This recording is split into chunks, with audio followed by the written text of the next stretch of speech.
Here sec x plus tan x equal to 2 plus root 3. Find x.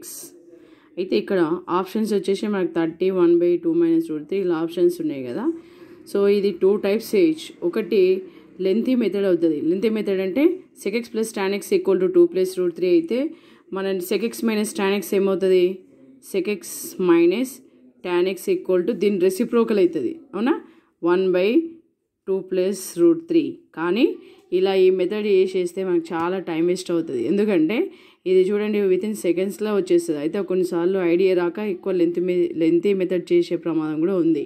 కాబట్టి ఇంకొకటి time లేనప్పుడు ఒక్కోసారి ఏం చేస్తారు, ఇక్కడ 2 plus root 3 ఉండే ఇదేదో ఉండొచ్చు ఆన్సర్ అని.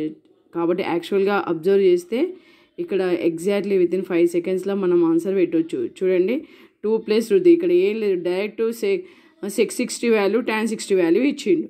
కాబట్టి మనం ఇక్కడ ఏంటి జస్ట్ sec 60 వాల్యూ ఎంత, sec 60 వాల్యూ ఈజ్ 1/cos 60 కదా, equal to 1/1/2 equal to 2.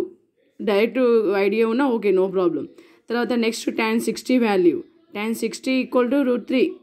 So ఫైనల్గా sec 60 tan 60 that implies sec 60 plus tan 60 value దేనికి ఈక్వల్ అవుతుంది, ఇక్కడ 2 plus root 3.